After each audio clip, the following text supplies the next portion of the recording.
Hello, hello, everyone. Welcome back to another broadcasting of Let's Talk About It, where we discuss our journey to better mental health. I am your host. I am Helen Artis-Armstrong, for those of you who may not know who I am.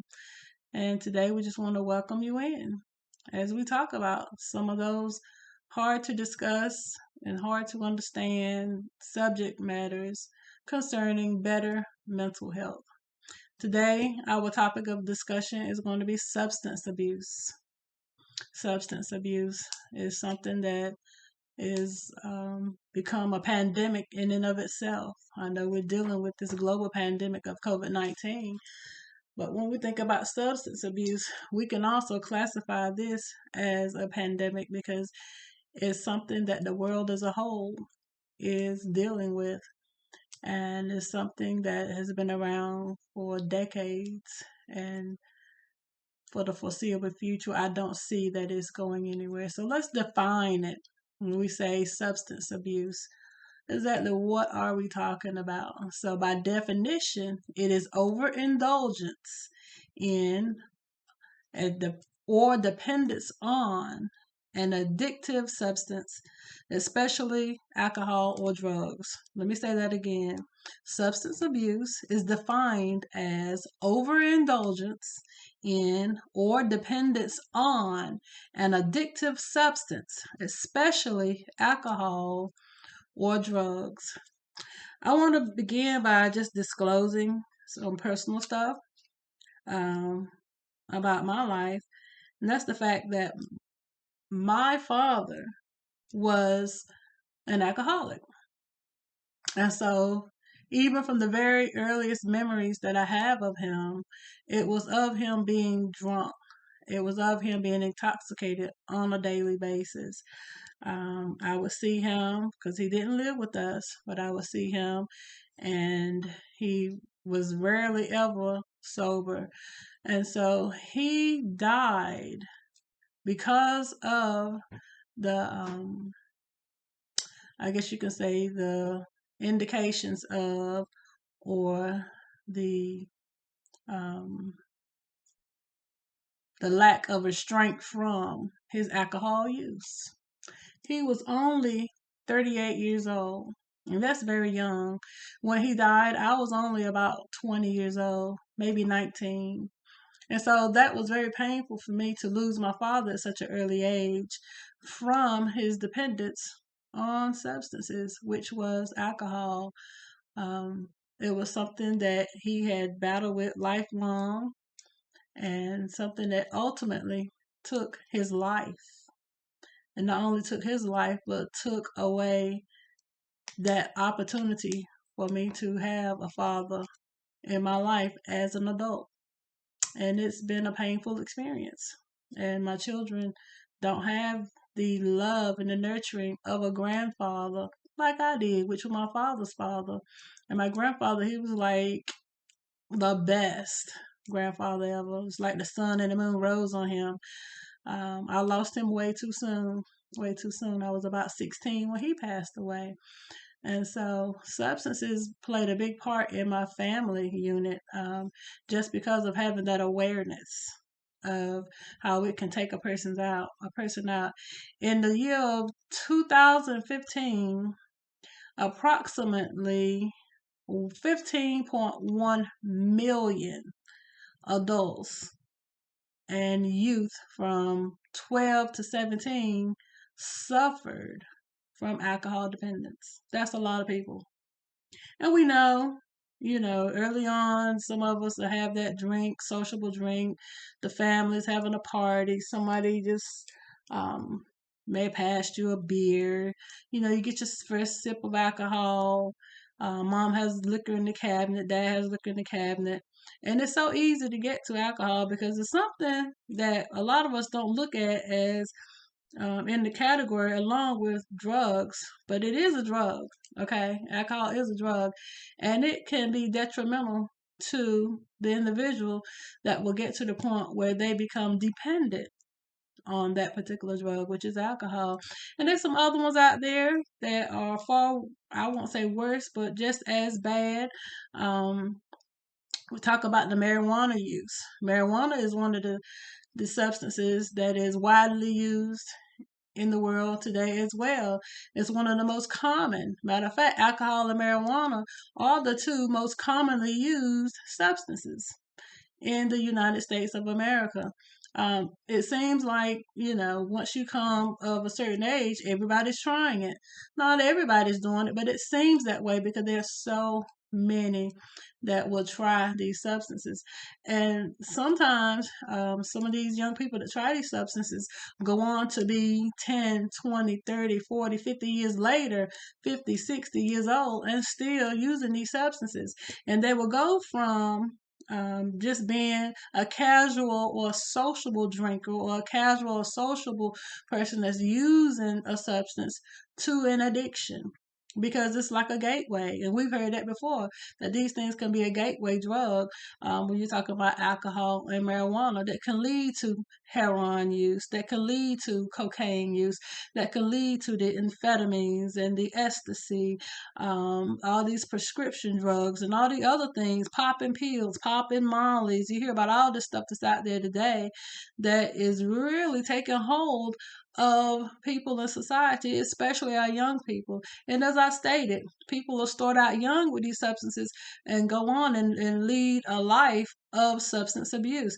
It can get to the point where a person has an addiction where now they're stealing, they're robbing people, robbing mom, robbing the house, where some women, even men, selling their bodies to get the the drug that they need of choice in order to get to that high, that place where they want to be, where they've been before, where they are selling off everything in the house, where they are shortchanging the children, where they're using money that should be put in the house to take care of rent, to take care of food, to take care of basic needs, to fill their desire for these substances.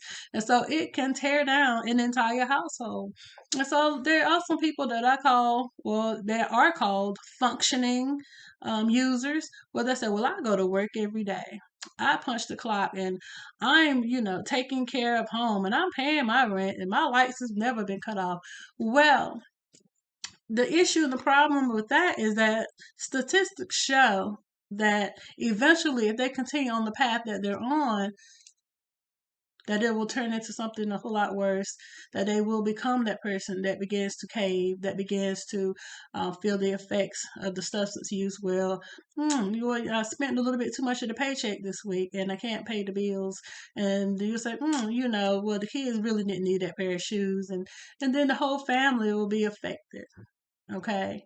The whole family is affected. If you are on substances and you are high on alcohol all the time, you are not at the optimal status of your mental status to be able to do things that need to be done and take care of certain things that need to be taken care of. In no way that you can put it that you can convince anyone that's of sound mind that you are.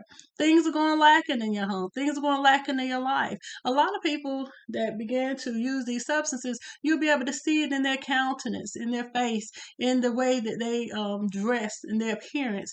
You'll be able to see that downward slope that they're on because of the substances that are slowly taking over their life. And so it's not a good thing to indulge in. If you've never indulged in any of these substances, don't. Don't. What if you say, well, I got family members that are indulging in these things? My suggestion to you would be to talk to them about getting some help. There are counselors out there, there are agencies out there that can help them to kind of come away from those things, to get in remission from those things, to see themselves and to see the need for them to let these things go. And it won't be an overnight process if they have crossed over into addiction. It won't be an easy process. Some of these people are going to have to go into clinics. And I've known so many people that are going to these different clinics and say, oh, I'm going in to get clean. However, they'll come out and do the same thing over and over again because most of the time they were sent into these clinics by somebody else. They didn't go on their own. They didn't go on their own accord and saying, I want some help for myself. Sometimes they do. But many times it's because they got in trouble with the court. It's because they got in trouble because of their addiction. They were caught driving drunk.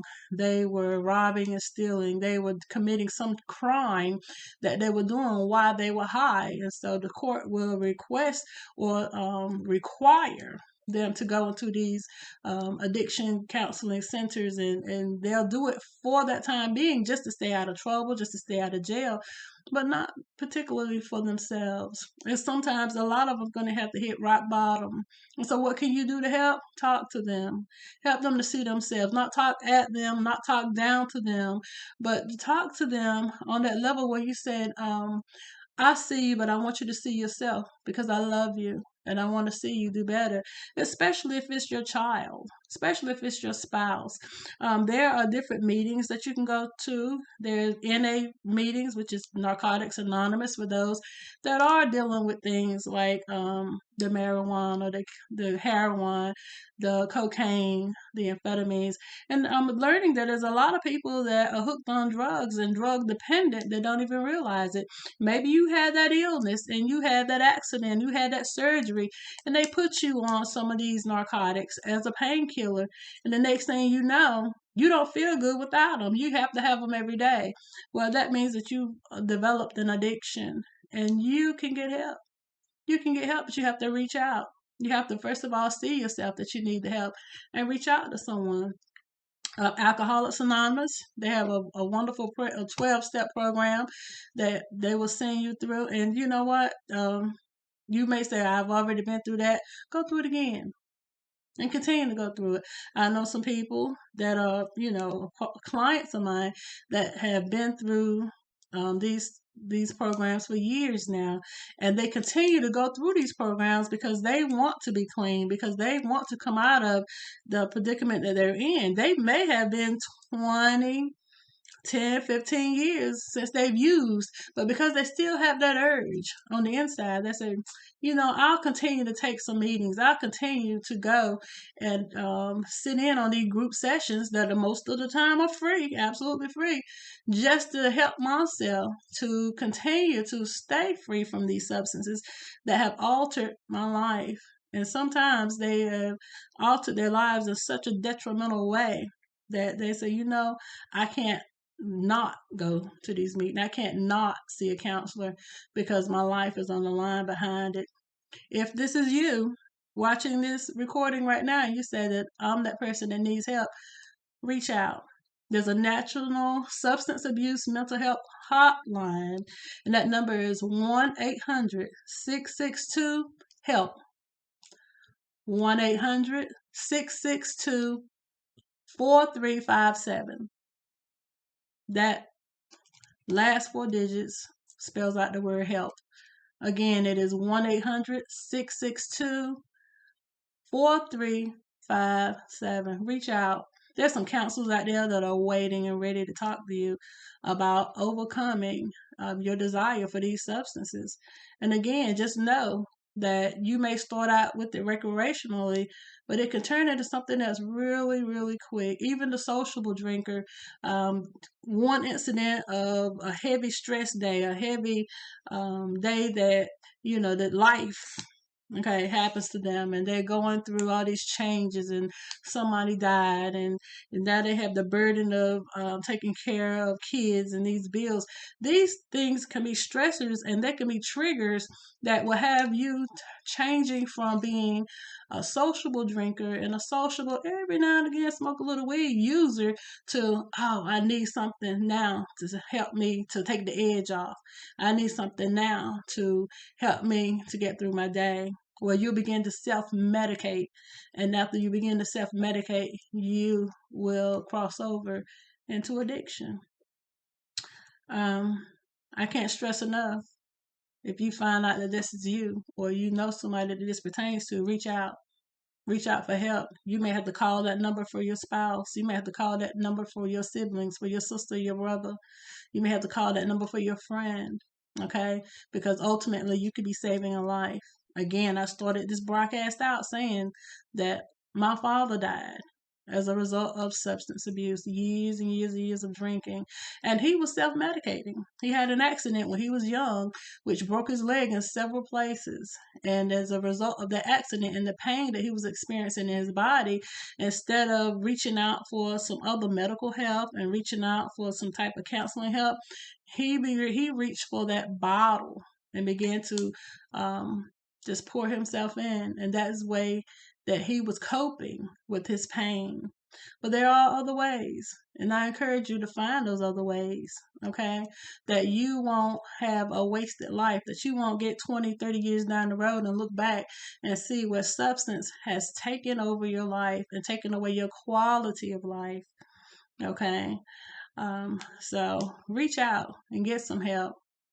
There's help out there for you.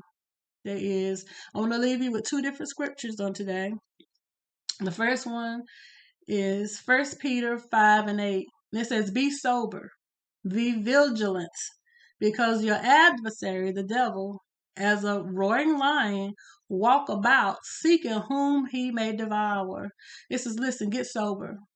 Get your mind clear, get yourself together, because there is an enemy out there. There is a force out there that does not want you to succeed, that does not want you to do good in life, that does not want you to fulfill that dream that you have, that vision that you have for that business. They want you to have that wonderful family unit, that family life. Want you to be fighting with your spouse. Want you to be neglecting your kids. There is an unseen enemy out there. Okay. You got to take charge of this for yourself. If you desire and want it for yourself and want better for yourself, you will get better for yourself. I promise you. I promise you. It begins with you having a made up mind and reaching out and reaching for those that can be a help to you. Okay. Jesus is my saving grace. I used to smoke weed. I used to drink alcohol all the time. But you know what? One day I decided that that's not what I want for me anymore. I wanted to get closer to the Lord, and I wanted to be the mother that my children desire or that they deserve to have. And so that was one of the reasons that I got sober real quick. For my family, for my kids. There's a lot of sacrifices I made for my kids. And I won't sit here and tell you that when I was hanging out in my younger 20s, my younger days, that it wasn't fun, because it was. Every single bit of it was. But somewhere along the line, I realized that the same way so many other people were getting taken down through these substances, that could be me. There's no reason that it wouldn't be me if I didn't pull myself together. And so just like that, I walked away from everything. But everybody doesn't have that story, and that's okay. Some people are gonna have to reach out for help, and that's okay, because help is out there for you. You are not alone. You are not alone. And the last scripture I want to leave with you is Romans 12:1. It says, "I beseech you, therefore, brethren, by the mercies of God, that you present your body a living sacrifice, holy, acceptable unto God, which is your reasonable service." That simply means, listen, I'm almost begging with you today that you come to the realization, that you come to the knowledge of the truth, that you are better than this addiction. You are better than these substances that you put in your body, that you don't have to self-medicate, that you can reach out to someone. There's some people that may be out there right now that are saying, I'm having these thoughts, I'm having these visions, these flashbacks of all the pain that I've dealt with, even from my youth. And you're self-medicating to make those things go away. Again, reach out. Get some help, because these substances that you're using to self-medicate with, they're going to take you down real fast. And once addiction has come upon you, set in, then you're fighting a whole nother battle. Okay? I get it. I had so many, many negative experiences in my youth that I battled with for a long time. And I'm pretty sure that's why I began to drink and smoke, and I was self-medicating.